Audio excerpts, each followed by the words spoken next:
Glide. So, meron tayong circle, parabola, ellipse, tsaka hyperbola. So, ito yung mga types ng conics. So, guys, alam natin yon na tawag dito. Paano natin ma-distinguish? Distinguish muna natin kung anong types ng conics. Distinguish. So, number 1. So, let's say meron tayong x squared plus y squared minus 6x plus 4y minus 12 equals 0. So, ito guys, kapag ganito yung given, sige. Basta ito guys, i-circle to na. Alam natin yan eh. Paano natin nasabing circle? So, ito circle. Bakit? Kapag yung x squared at yung y squared mo is parehas ng coefficients, let's say a, parehas. Then, naka-plus sila. Ibig sabihin, circle yan. Kunyari, 5. Kung 5 yung a mo, 5 din tong sa kabila. So, ibig sabihin, pag parehas ng coefficients, yung x squared tsaka y squared, circle na kagad yun. Gets? Then, number 2,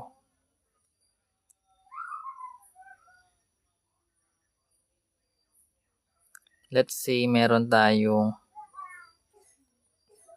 ano kaya?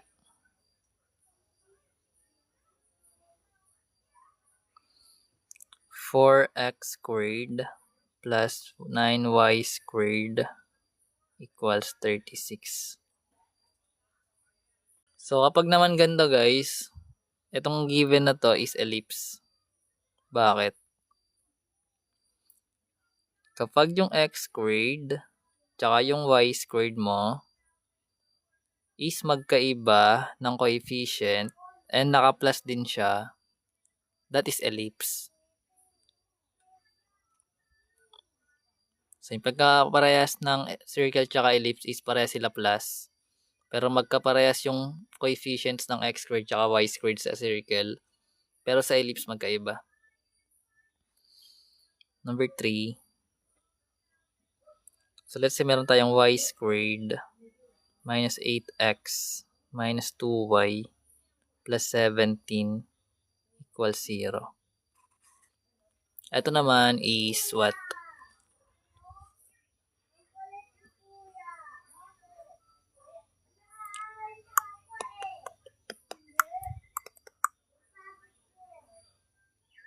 So, this is parabola.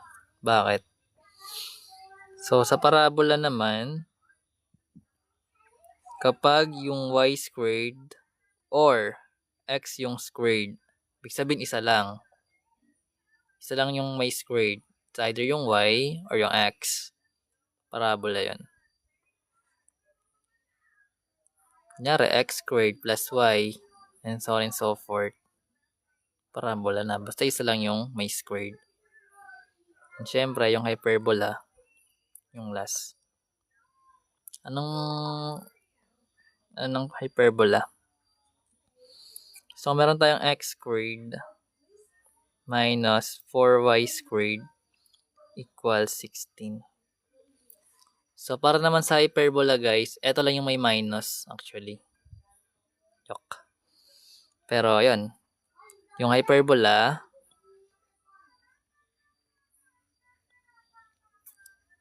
parehas may squared, yung x tsaka y.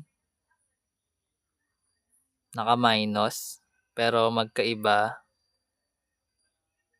ng coefficients. Actually, pwede rin siyang parehas eh. Kasi naka-minus naman. Basta naka-minus, pwede rin parehas sila ng ano. Anong xy na term? Hindi ko alam yan. Or AJ. Pero ganito siya guys ginagawa. Para madali siya ma-distinguish. So, sa circle tayo. Ano lang 'to guys, parang ang tawag dito, inano ko lang ano ko, utak. Inaano lang natin, review. So, yung given natin is x squared plus y squared minus 6x plus 4y minus 12 equals 0. So, ito yung given sa number 1 sa circle. So, paano ba to makukuha yung tawag dito? Yung center radius. Then, i-graph natin siya.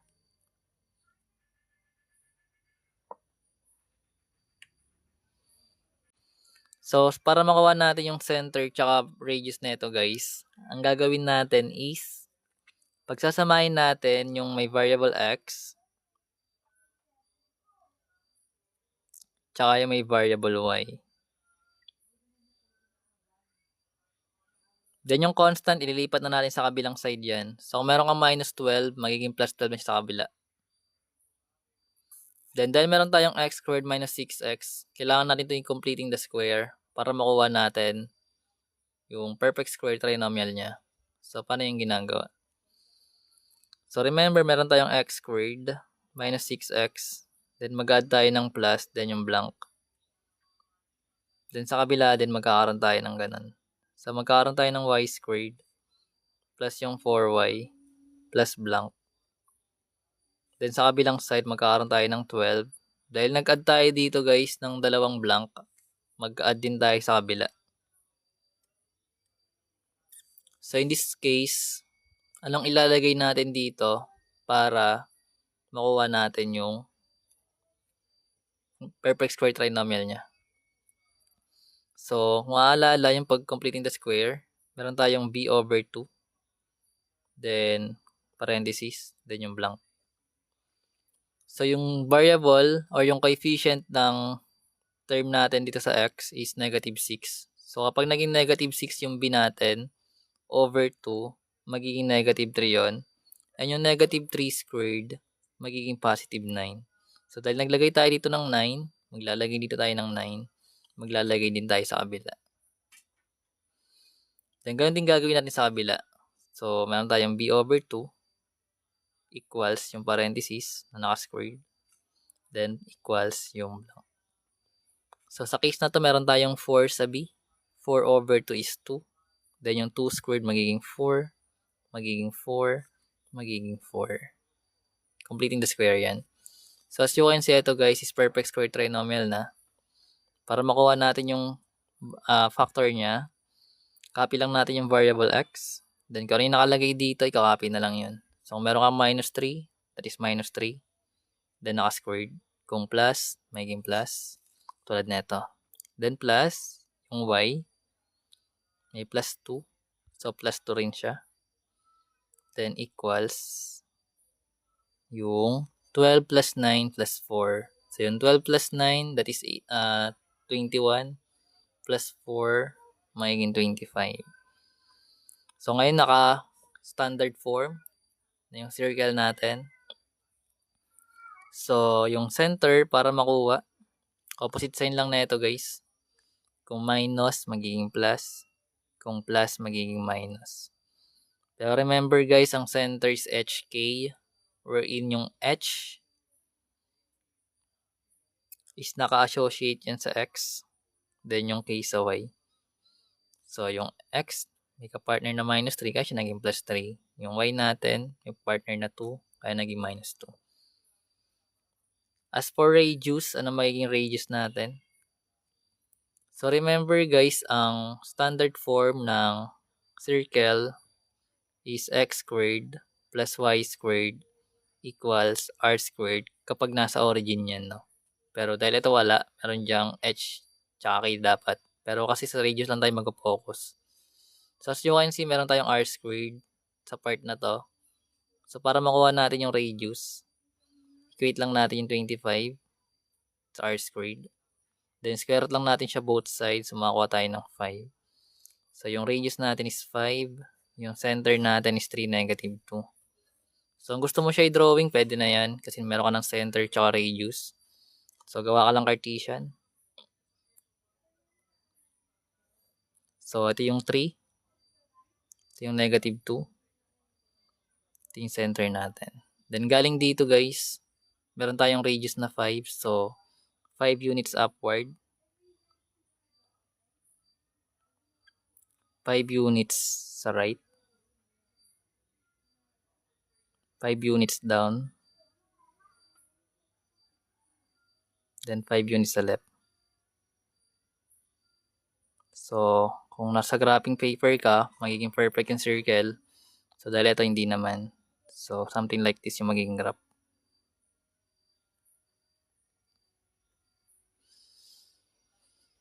Anyways, ganun siya ginagawa para sa circle. So, meron tayo guys sa ellipse. So, sabi natin, ang given is 4x squared plus 9x ay squared equals 36. So, para sa ganito guys, 4x squared plus 9y squared equals 36. So, ang format kasi guys ng standard form ng ellipse is something x squared, tama ba? X squared over a squared plus y squared over b squared equals 1. Pero pwede silang mag-interchange yung AB natin. Nakadepende yan kung ano itsura ng graph. Kung elongated siya vertically or elongated siya horizontally. Anyways, from the given, meron tayong 4x squared plus 9y squared equals 36. So, kailangan natin i-divide both by 36 para maging 1 yung nasa right side. So, lahat yan, i-divide by 36. So, ngayon, yung 4x squared divide 36, anong magiging sagot?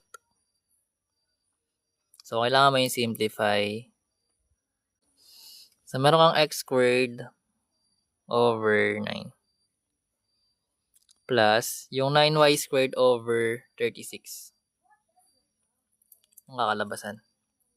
So, ito rin ganun din. So, divisible by 9 kasi. So, yung 9 divide 9 is 1. So, meron tong y squared. Lagay natin yung y squared. Over yung 36 divide 9 is 4. Then equals 1. So, naka-standard form na to guys.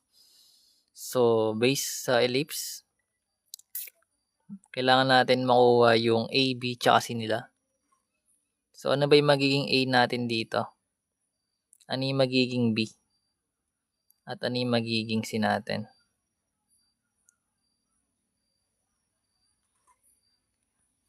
So, kung meron tayong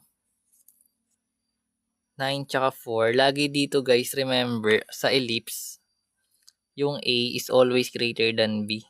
So, ibig sabihin, etong 9 natin yung magiging A squared natin, while yung 4 natin yung magiging B squared. Kasi nga, ayun yung formula natin. So, yung A squared, equate natin sa 9. So, magkakaroon tayo ng value ng A, which is square root ng 9, which is plus minus 3. So, dalawa yun. Then, sabihin natin, yung B squared, siya yung 4. So, magkakaroon tayo ng B pag in-square root, that is plus minus 2. So, as you can see, kulang pa tayo ng C or yung foci. So, para makuha yung foci, meron tayong C squared equals A squared minus B squared. Tama. A squared minus B squared siya. Kasi ellipse. Pag para hyperbola, naka-plus yun eh. So, yun. Ano yung magiging value ng C natin? So, kung meron tayong C squared equals A squared minus B squared, in this case, plug lang natin. So, magkakaroon tayo ng A squared which is 9 minus yung 4.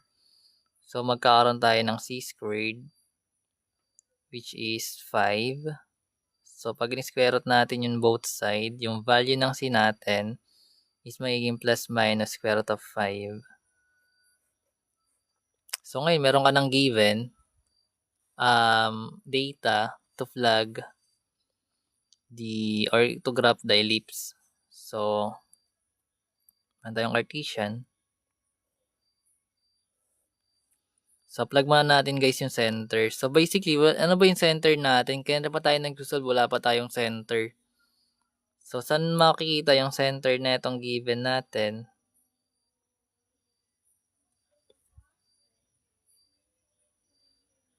Saan? Ano yung center ng given? Wala. Wala pala eh. Oh, yay, tutulog na guys. Yung center, di ba? Same lang siya guys sa ellipse, sa circle. Parehas lang yan. Sa ellipse, center siya. Sa parabola is vertex. So, sabi natin guys, yung center is HK. So, kapag walang pair yung H natin or yung X and Y, ibig sabihin nasa origin yung center niyan. So, ibig sabihin yung center ng given natin is 0, 0. So, ito yung center guys. Then, galing dito, pa-plug na natin yung A tsaka B natin. Then, para hindi ka malito kung saan siya elongated, kapag yung A mo is under siya ng X squared, ibig sabihin, magmo-move ka horizontally. So, ibig sabihin, magmo-move ka ng 3 units sa left tsaka right. Kaya siya plus minus. So, 1, 2, 3. 1, 2, 3. So, ito yung plus 3 natin. Ito yung negative 3 natin. Then, para naman sa B, sa taas ng center, 2 units. So, magkakaroon ka ng 1, 2. Positive yan. Then, sa baba is negative. So, ngayon, pag ginrap mo siya, ganito yung tsura niya. So, siyang ganyan. Something like this. Wherein yung foci guys, I think ang square root ng 5 is in between siya ng 2 and 3. So, I think nandito yun. 2 point something. Ito yung C natin. Square root of 5. So, basta nito siya guys yung isa. Negative to. Then, ayun na, may graph ka na. Then, kapag naman guys, may cases naman na ganito. So, kunyari, meron kang x minus 1 na naka-squared over 4, then plus y plus 2 na naka-squared over 9 equals 1. So, ito madali mo na ma-identify yung center tsaka yung AB mo. So, di ba sabi natin ang center is HK siya, wherein yung H is associated with X, then yung K sa Y. So, galing dito guys, meron tayong center. Kung minus 1, magiging plus 1. Then, yung plus 2 natin, magiging minus 2. Then, as for A, tsaka B, yung A is always greater than B. So, ibig sabihin, yung A squared na gagamitin natin is yung 9. Kasi mas malaki yung 9 kay 4. So, ibig sabihin yung A is magiging plus minus 3. Then, yung B squared mo is magiging 4. Wherein yung B natin is magiging plus minus 2. Then, syempre, kapag meron ka ng ganito, makukuha mo na yung C. So, babalik ka pa rin sa C squared equals A squared minus B squared. Plug mo lang yan para makuha mo yung C. Then, square root mo siya. Then, kapag naman yung A natin or yung A squared is under siya ng Y squared, ibig sabihin, yung graph natin is elongated siya vertically. Kasi kapag yung A squared natin is under ng X, elongated siya horizontally. Ayun yung pagkaka-distinguish ng ellipse. Madali lang to actually. Kayang-kaya nyo to. If ever di naintindihan guys, may mga bids na ako nito sa YT. puntahan nyo na lang. Then, thank you sa pag-subscribe. Thank you na agad. Thank you ulit guys sa panonood and bukas naman yung iba.